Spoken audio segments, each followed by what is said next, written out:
National pension system या जिसको new pension system कहा जा रहा है, उसमें सुधारों की मांग चल रही है। कांग्रेस ओपीएस का जिक्र कर रही है, हिमाचल में सरकार आ गई, कर्नाटक में आ गई।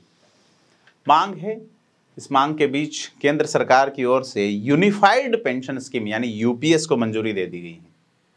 आईटी और रेलवे के जो मिनिस्टर हैं अश्विनी वैष्णव, इन्होंने कहा कि ये जो है वो अगले साल यानी 2025 की 1 अप्रैल से लागू होगी और केंद्र सरकार के 23 लाख कर्मचारी इसका फायदा उठाएंगे।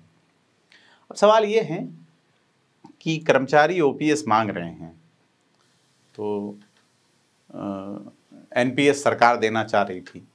अब विधानसभा चुनाव में कांग्रेस मुद्दा बना के इसका कुछ फ़ायदा उठा ले गई, तो जिसमें राजस्थान, हिमाचल प्रदेश, छत्तीसगढ़ और पंजाब ने ओल्ड पेंशन स्कीम को बहाल भी किया बीते साल या उसके बाद। तो सबसे बड़ी चीज़ ये है कि समझने की ज़रूरत है कि एनपीएस, ओपीएस और यूपीएस कैसे अलग हैं और एक्सपर्ट और जो कर्मचारी नेता हैं वो इस पर क्या सोचते विचारते हैं। नमस्कार, मैं प्रदीप हूँ, आप थिंक 360 देख रहे हैं। कर्मचारियों का अंशदान अनिवार्य किया गया है यूपीएस में। कर्मचारी और सरकार समान रूप से 10% जो है वो अंशदान देंगे। 2019 में इसमें सरकारी अंशदान को बेसिक सैलरी और डीए का 24% किया गया। अब नया जो प्रावधान है उसके अनुसार रिटायरमेंट के बाद कर्मचारी जो कुल राशि बनी उसका 60% निकाल सकते हैं।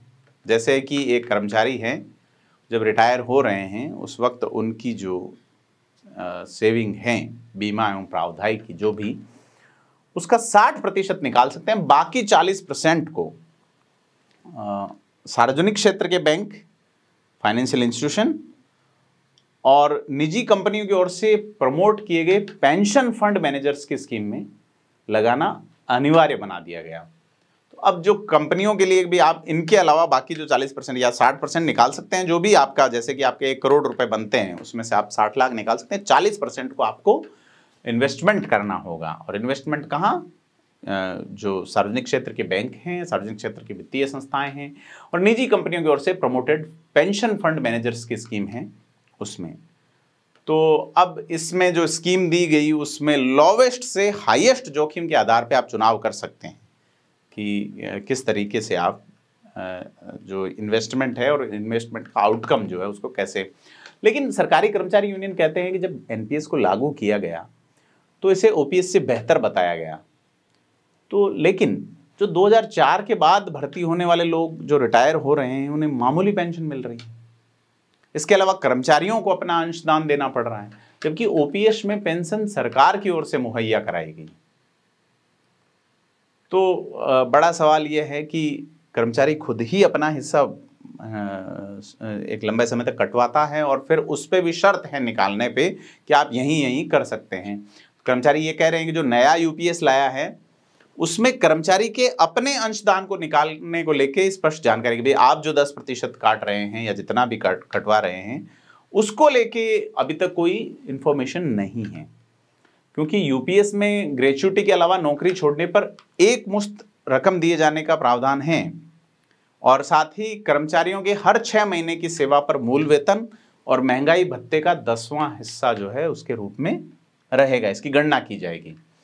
तो जिस तरीके से पिछले सप्ताह यूनिफाइड पेंशन स्कीम यानी कि यूपीएस को लागू करते हुए अश्विनी वैष्णव कहते हैं कि पीएम मोदी ने पेंशन से जुड़े मामलों पर जो फाइनेंस सेक्रेटरी डॉक्टर सोमनाथन के नेतृत्व में जो कमेटी बनी थी उसके आधार पे जो निर्णय लिए हैं और देश भर के लेबर संगठनों से बात की है, दुनिया और देशों में मौजूद सिस्टम को समझा है, उसके बाद ये यूपीएस जो है उसकी सिफारिश हुई है जिसको सरकार ने मंजूर किया गया है। हालांकि अश्विनी वैष्णव कहते हैं कि देश भर के लेबर संगठनों से बात की गई है, लेकिन कई यूनियन के नेता इसको झूठा बताते हैं और ये कहते हैं कि सरकार ने यूपीएस को लेकर उनके साथ कोई बात नहीं की। जैसे कि national movement for old pension scheme के राष्ट्रीय अध्यक्ष विजय कुमार बंधु का ये बयान आया है कि सिफारिश कब पेश हुई, कब विमर्श हुआ, किसी को पता नहीं। कमेटी की रिपोर्ट क्या है ये भी नहीं पता।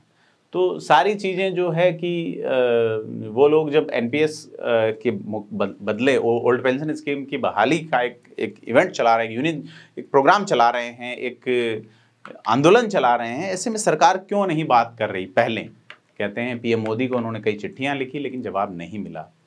तो ये सारा ये है, यूपीएस में ये भी कहा गया कि अंतिम सेवा वर्ष की जो बेसिक सैलरी है, जैसे कि 2024 में आपकी जो बेसिक सैलरी मान लीजिए 40,000 है, उसका जो औसत है 12 महीनों में आपको कुल मिला के जैसे 2,50,000 रुपये मिले हैं, तो उसका 12 से हिस्सा दिया जाएगा और फिर उसका 50% आपको मिलेगा। ठीक है। अब एनपीएस के तहत जो कर्मचारियों का 10% अंशदान होगा वो नहीं मिलेगा, या उसका क्या होगा? अगर नहीं मिला तो इसका मतलब है कि कर्मचारी को ना तो ओपीएस मिल पाया, ना ही वो एनपीएस में रहा। बड़ा सवाल है, क्योंकि अभी तक चीज़ें स्पष्ट नहीं हैं। तो ये स्पष्ट नहीं होना, जो 23 लाख कर्मचारी जिनको, या उन परिवारों को जो सरकार अपने पक्ष में लेना चाह रही हैं, उसमें बड़ा सवाल है कि उन लोगों को कैसे आप मैनेज कर पाएंगे। तो यह बड़ी सवाल है, क्योंकि ज़्यादातर लोग ये कह रहे हैं कि ओपीएस लागू होना चाहिए। कांग्रेस सीधे तौर पे इस मुद्दे को उठाए हुए हैं, विपक्षी दल भी, क्योंकि 25 साल की जो सीमा तय की गई है यूपीएस में, उसमें अर्धसैनिक बल के कर्मचारी कई बार 20 साल में रिटायर हो जाते हैं। ऐसे में क्या वो स्कीम से बाहर हैं? साथ ही ऐसे कई क्षेत्र हैं जिसमें यूपीएस एक घाटे का सौदा बताया जा रहा है। नाम बदलने की बात कही जाएगी, सिर्फ नाम बदला जा रहा है। तो सारी चीज़ें हैं। आपको क्या लगता है कि पहला रिटायरमेंट पे निश्चित पेंशन की गारंटी होना नहीं होना, डीए शामिल होगा नहीं होगा, सारा सवाल है कि कर्मचारी का, जैसे एनपीएस में लोग फ़ायदा बताते हैं कि कर्मचारी का जमा धन उसके या उसके परिवार को मिल जाता था, एक निश्चित हिस्सा शेयर मार्केट में निवेश होता था, वो पैसा सरकार के पास नहीं होता था। लेकिन लोगों का ये कहना शेयर मार्केट गिर रहा है तो हम भी गिर रहे हैं, हमारा धन भी गिर रहा है।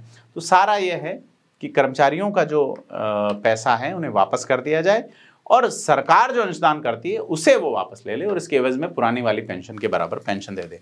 तो बड़ा सवाल ये है कि पेंशन सरकारी कर्मचारी और उनके परिवारों को लेके अभी भी मानक मुद्दा है, और ये मुद्दा अभी जम्मू कश्मीर में चुनाव है, हरियाणा में चुनाव है, उसके बाद और भी जगह उपचुनाव, कई राज्यों में चुनावों का दौर, महाराष्ट्र में शुरू होगा, उसके बाद बिहार में।